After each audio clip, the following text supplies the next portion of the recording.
বিসমিল্লাহির রহমানির রহিম। সকল প্রশংসা আল্লাহর, সকল ক্ষমতার মালিক আল্লাহ মহান। আসসালামু আলাইকুম আমার প্রাণ প্রিয় সকল আপনজন, কেমন আছেন? আমি আপনাদেরই সামান্য একজন কান্তাপা আবারও চলে আসলাম। আজকে ৩/৩/২০২৬ সাল। আল্লাহর নামে কাজ শুরু করলাম। আমি আমার আল্লাহর ঘরে সালাম ও দোয়া পৌঁছে দিলাম।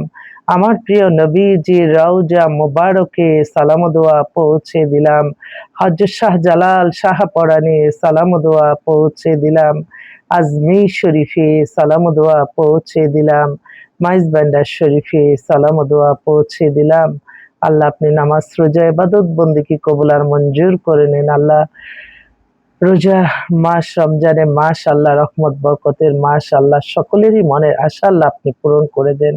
আপনি ছাড়া অগণিত বাজেট দেওয়ার কেউ নাই। আল্লাহ কবুল আর মঞ্জুর করে নেন।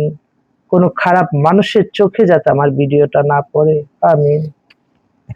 আমি হচ্ছে আপনাদেরই কান্তাপা। আসলে আমার এই প্রফেশনটা যেটা, সেটা সম্পর্কে একটু তথ্য দিচ্ছি। সামাজিক যোগাযোগের মাধ্যমে আমরা চাই এই সেবামূলক কাজগুলি আমরা ছড়িয়ে দিতে। আমাদের হোয়াটসঅ্যাপ নাম্বারটা বলে দিচ্ছি 01971860 আর অফিসটা তো রামপুরা বনশ্রী মেইন রোডে ৮ নাম্বার হাউস। যারা প্রথম দেখছেন, এটা হচ্ছে পাত্রপাত্রীর সন্ধান দিয়ে বিয়ে শাদীর একটা মাধ্যম। আপনাদের কাঙ্ক্ষিত পাত্রপাত্রী পাওয়ার জন্য আমাদের অফিসে সরাসরি ভিজিট করে যেতে পারেন, বা আপনারা অনলাইনেও আমাদের সেবা অব্যাহত আছে। তবে যারা আসতে পারেন তারা অবশ্যই এসে দেখে তারপরে আপনারা কাজ করে নিতে পারেন। আসলে এটা কোনো ড্রেস না যে আমি একদিনের জন্য ওয়ান টাইম ইউজ করবো। এটা সারা জীবনের জন্য একটা পাত্রপাত্রী আমাদের কাছ থেকে নিবেন। অতএব আপনারা কার মাধ্যমে এই সেবাটা নিচ্ছেন, কার মাধ্যমে আপনাদের জীবন সঙ্গী সঙ্গিনী বেছে নিচ্ছেন, সেই মানুষটাকে দেখে, তার প্রতিষ্ঠানটাকে দেখে দোয়া করে যাবেন এবং দেখে আপনারা ইনশাল্লাহ আগাবেন। অনেকেই আছে আমার ছবি দিয়ে অনেক ফেক আইডি খুলেছে। আমি সবসময় নিষেধ করি যে আমার বোনরা যাতে কারোকে কখনো মেসেঞ্জারে কথা না বলে আর না দেখে, যাতে আমি বলে না, যে কোনো মানুষের ছবি সে কিনে এটা কনফার্ম হবেন, ভিডিও কলে আসতে বলবেন, তারপর আর সে আসবে না যদি মিথ্যা হয়। এটা সবসময় মনে রাখবেন। আর সামাজিক যোগাযোগের মাধ্যমে আমরা ভালো কিছু ছড়াবো, ভালো কিছু মানুষের কাছে পৌঁছে দেব, তাহলে এটার সওয়াবটাও কিন্তু আল্লাহ দিবে। আর আমি, আপনি, আপনারা সবাই মিলেই আমরা ভালো থাকি না। আমাদের ভালো থাকার একটাই কারণ হবে আমাদের নামাজ, রোজা, ইবাদত, বন্দেগী, দান, সদকা, মানুষের কল্যাণ, হজ, উমরা পালন, ভালো কাজ। খারাপ কাজ থেকে আমরা সবাই দূরে থাকি। এই যে মহাপাপ জেনেও মানুষ যেই অন্যায়গুলি করে, সেই মানুষগুলি কি অবস্থা হবে? একটা মানুষ যখন মহাপাপে চলে যায়, সেই মানুষটার দেখা যায় যে, আমি একটা বাস্তব অভিজ্ঞতা বলি, কোনো আত্মীয় স্বজন দেখবেন, আপনি যখন ক্ষমতাবান হবেন, কোনো একটা পর্যায়ে চলে যাবেন, তখন আপনার আত্মীয়তার সে অভাব হবে না। আবার দেখবেন যদি কোনো কিছু হয়ে যায়, মামা চাচারা, ওরা কিন্তু অনেক সময় দেখা যায় যে ভাগ্নি বা বাস্তি কোথায় আছে, কি অবস্থা আছে, বেঁচে থাকতে কেউ খবর নেয় না। কিন্তু যখনই একটা অঘটন ঘটবে, তাদের কোনো, মানে তাদের ওইখানে অনেক কিছু চলে আসবে। তো সেজন্য মানুষ বেঁচে থাকতে মানুষকে মূল্যায়ন করুন। আপনি বেঁচে আছেন, আমি বেঁচে আছি, আলহামদুলিল্লাহ, শুকরিয়া। সে কষ্টে আছে কিনা সেই খবরটা নেন।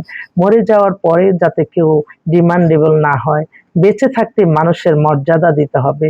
আর কিছু কিছু মেয়ে ছেলেরা আছে একটু ইগো প্রবলেম বেশি, একটু হিংসুতে বেশি, বা সন্দেহপ্রবণ বেশি। এগুলি কিন্তু আপনারা, যে আমি যখন পাত্রপাত্রীর সন্ধান দিই, এটা কিন্তু আমার কাছে অনেক ছেলেরাও এরকম আসে, মেয়েরাও এরকম আসে। এগুলি থেকে আপনারা একটু দূরে থাকবেন। এগুলির জন্য, একজনের জন্য কিন্তু পুরা পরিবার ধ্বংস হয়ে যায়। সেজন্য আপনারা যখন বিয়ে শাদী করবেন, আপনারা যে প্রফেশনে আছেন, আপনার মনে রাখতে হবে, হ্যাঁ আমি মডেলিং, আমি নায়ক নায়িকা, আমি এই পেশায়, আমি সবার ওয়াইফ হতে পারি, আমি সবার স্ত্রী হতে পারি, আমি সবার প্রেমিক হতে পারি। আমি কেন, আমার এই পেশাটা জেনেই তো তুমি বিয়ে করবা, তখন তুমি এইটার ইনকাম দিয়েই তো তোমার জীবন গর্জিয়াস হবে। তো তুমি এটা নিয়ে সন্দেহ করলে তো হবে না। এগুলি অনেক ব্যাপার থাকে। আসলে আমরা অনেক সময় দেখি যে সামাজিক যোগাযোগের মাধ্যমে না বুঝে আমরা এগুলি দেখে দেখে, মানে এটারই বিচার শেষ করে ফেলি, কিন্তু বাস্তবটা কেউ খুঁজি না। যে মরে যায় সে তো আর বলে যেতে পারে না সে কেন তার এই দুঃখ। তো এগুলি যদি আমরা নিজে নিজে বানায় ফেলি, নিজে নিজে বানিয়ে মিথ্যা কাল্পনিক গল্প বানিয়ে আরেকটা মানুষকে হয়রানি করি, এটার জন্য আল্লাহর কাছে জবাবদিহিতা করতে হবে। ফেসবুকটা খুললেই একটা ঘটনাই বারবার ঘটছে, এগুলি কিন্তু মানুষের ভিতরে কিন্তু নেগেটিভ চিন্তাটাই বেশি আসে, সেজন্য এগুলি বেশি ভাইরাল করারও দরকার নাই। আমরা চলবো, ইসলাম পৃথিবীর শ্রেষ্ঠতম ধর্ম, ইসলামকে অনুসরণ করে চলবো, আমরা সবাই মিলেই ভালো থাকবো। বিয়ে শাদীর ক্ষেত্রে অবশ্যই আপনারা অনেক কিছু চিন্তা ভাবনা করে করতে হয়। আমি বলবো যে আমার নিজের মানে বাস্তব অভিজ্ঞতা থেকে একটা ছেলে ৪ টা বিয়ে করছে। তারা সুন্দর ৪ টা বউ নিয়েই তারা কত হ্যাপি।